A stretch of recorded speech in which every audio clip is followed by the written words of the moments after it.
Yeah, welcome in. Welcome back to another episode of the Format Podcast. What's going on, everybody?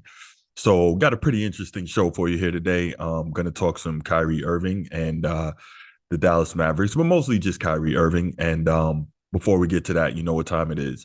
Let's go ahead. If you haven't already here on YouTube, click that subscribe, that like, and that notification bell so you can be always aware of when new shows drop. Going to keep pushing this content out and keep trying to build this channel. So I definitely appreciate all your help in that.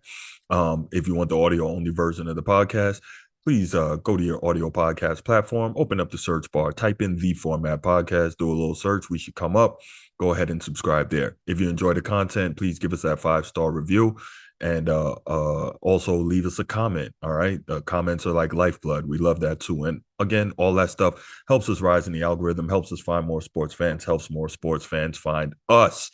All right, let's get to it. So, Kyrie Irving. The question of the day is Kyrie Irving a cancer? Now, here's the thing, right? A lot of content creators have kind of given their spiel on Kyrie Irving. They feel like the media has blackballed him. He's been unfairly portrayed, etc., this, that, and the third. All right. So let me start off by saying this. From everything I understand, Kyrie Irving, while a different dude, is a good dude. He seems introspective. He seems like a guy who really wants to learn and study and kind of get into the weeds of things. He seems like he is attempting to be very conscious. Sometimes that consciousness can lead him down rabbit holes, and sometimes it can do that to any of us, right? But he's attempting to be conscious. He seems to care about people. He does things in the community, and he does things overseas. One of the things I was really impressed with, especially as a Muslim, and shout out to my fellow Muslims here during the month of Ramadan. Enjoy that, be blessed, take advantage of the month. But anyway, for Kyrie Irving, as I was saying, one of the things that really impressed me is that there was an Afghan village that really needed access to clean water, and he partnered with someone, I don't remember what the company was, but to make sure that a well got dug and that basically clean water was available to this Afghan village. So that's a really outstanding humanitarian effort. I give Kyrie Irving a lot of credit for that. Now, when it comes to the basketball court, and if you guys know the channel and you listen to me, then you know that I'm a guy that likes to separate what goes on off the court and on the court, unless, of course, the things that go on off the court bleed into what happens on the court. So we know Kyrie Irving is a tremendously skilled player. He's one of the most skilled three-level guys that we've ever seen in the league, in that he shoots the three. I think this season, or at least his time with the Mavericks, he's shooting the three at 39%. He's 49% from the floor. So he's got an outstanding three-level game. He can get to the rim. We know he's got a great layup package. Although there are a dearth of elite shot blockers in the modern game, but still, he's got an elite layup package in traffic. He's got an incredible handle, one of the best handles of all time. Again, carries a lot, but a lot of great point guards did. But regardless, he's got one of the best handles of all time. And as I mentioned, he can shoot the ball. He's been a 50-40-90 club member before, so this guy can really do it. Now, if you want to talk about the other side of the ball, he doesn't defend, but the vast majority of star players today, and I would say the vast majority of players on the whole today, don't really defend, but especially these star elite offensive weapons in the league. But anyway, Kyrie Irving as a basketball player, now, sometimes his thoughts and his feelings on things off the floor have led into him on the floor, in that they have kept him from getting onto the floor, period. Obviously, we know about his trials and tribulations in Brooklyn, with all the different things going on off the court. I'm not going to get into that, but this is Kyrie Irving's fourth team right now, right? He's with the Dallas Mavericks, and prior to that, he was drafted number 1 overall out of Duke to play for the Cleveland Cavaliers. The Cleveland Cavaliers were never any good with him, but again, he was a really young player, didn't have a great team around him, so I'll kind of give him a pass. LeBron James comes, they end up winning a championship, going to 4 straight finals. So, and he being Kyrie Irving was an outstanding number 2 to LeBron James. So credit due there. But then you started hearing things coming out, well, more so after he left there, but So let's back up a little bit. Then Kyrie Irving, he demands a trade out of Cleveland. I guess he was tired of being in LeBron's shadow. He gets traded to the Boston Celtics. After he leaves there, you start hearing the things about Kyrie Irving going weeks at a time without speaking to his teammates, him not necessarily being a great locker room guy in terms of leadership, also in terms of just personality wise. And I think it's odd. And so we heard stories about Kobe not speaking to teammates for extended periods of time, but with his greatness, he led more by example, and that not speaking to teammates was also a function of him trying to get a message across. Kyrie could just be surly at times and feel like he didn't want to speak to people. And in a team environment, that's not how you want to be. So then he goes to Boston. The prevailing thought is that he's going to be the leader of the team in Boston, and he's going to kind of get them over the hump. This is a young team that really had a lot of talent. So he goes there and he's playing well. Then he gets injured, and the Celtics at that point, they make a run and they get to the Eastern Conference Finals, come within 7 minutes of beating LeBron James and the Cleveland Cavaliers and going to the NBA Finals. But at that point, championship pedigree, championship experience kind of takes over. And again, that was a very young Celtics team. They didn't have what it took to get over the hump. But they did all this in the absence of Kyrie Irving. And then, Kyrie Irving comes back at the beginning of the next season. He's talking in front of the Boston Garden faithful and says, if you'll have me, I would love to re-sign here, or something along those lines.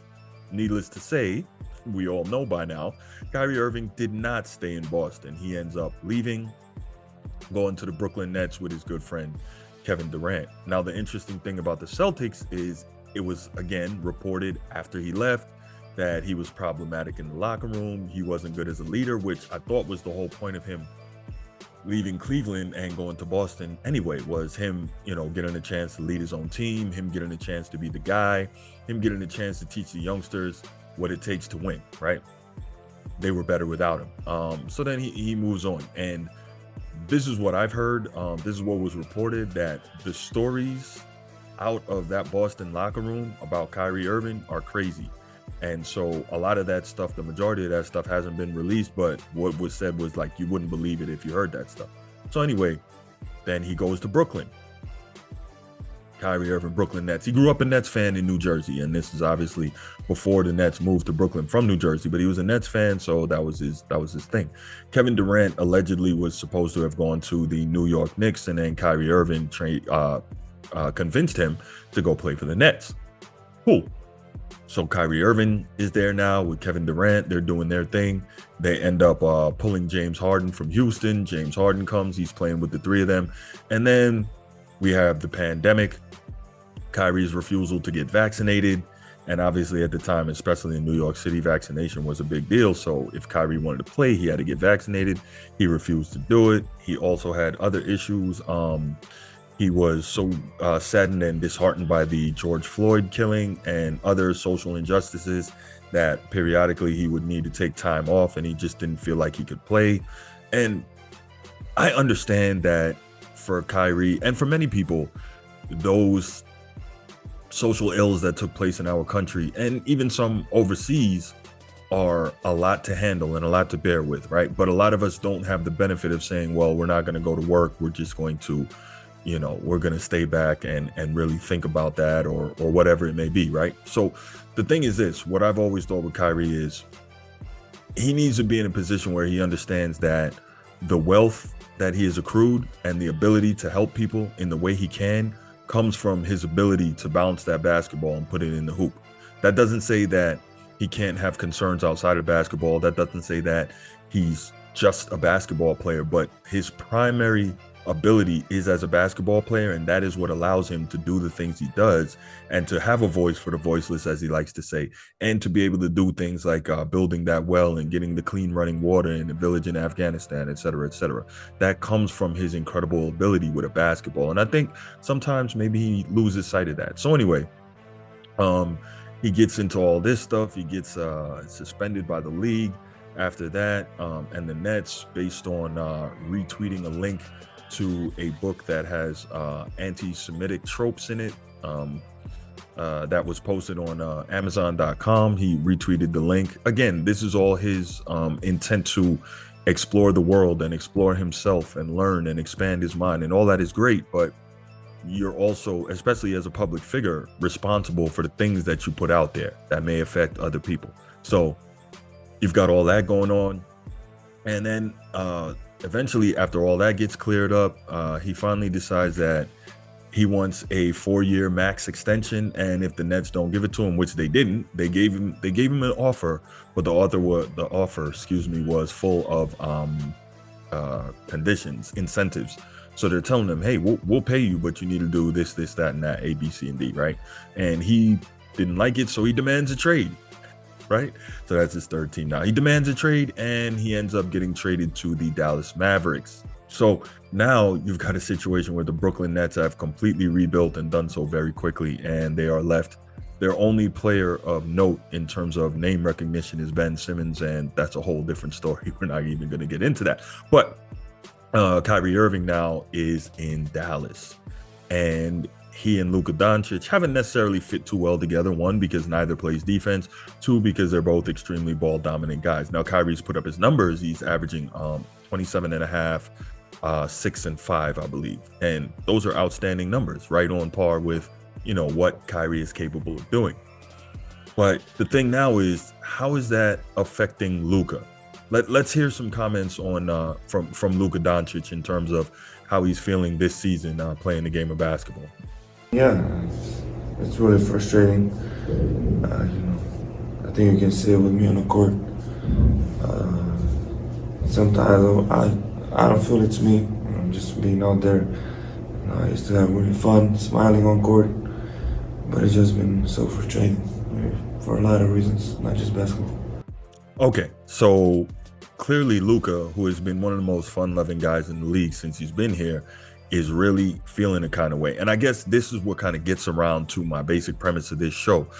Kyrie Irving, is he a cancer? Plain and simple. I know that those answers are not yes or no. They're a little more nuanced than that. But the thing is this, right? Many people believe there's no such thing as a coincidence. And the fact is, everywhere Kyrie Irving has been, somehow things don't seem to go well. Like, do we not notice that? What is the common denominator for all these situations, basketball-wise, that ended up not going well, even when they have elite talent? So he had elite talent, him and LeBron. Yes, they won the one championship, but realistically, and you guys know I'm not the biggest LeBron guy, but at the end of the day, before LeBron got there, Cleveland was doing nothing with Kyrie Irving. LeBron gets there, they go to 4 straight championship series, NBA Finals, and won one, and Kyrie Irving played an absolutely integral part of that. But we hear the stories of his issues with LeBron, his issues with his teammates, and his behavior in the locker room after he leaves. Then he goes to Boston, same thing, more locker room issues. Then he goes to Brooklyn. His issues there are well chronicled. Now he's in Dallas, and Dallas went from being the 4th seed in the West immediately prior to his arrival, now not even being in position to make the playoff. To make the play-in game. So the question now is it Kyrie Irving? Is he a cancer? And what is the common denominator for all of these teams having issues? Kyrie Irving. So what I want to hear from you, do you believe Kyrie Irving's a cancer? Do you think he's the problem? What do you think is the issue, and why is it that we seem to see problems with this guy everywhere he goes? I'd love to hear from you. Leave your comments in the comment section, and I'll get back with you soon. And I'm out. Peace.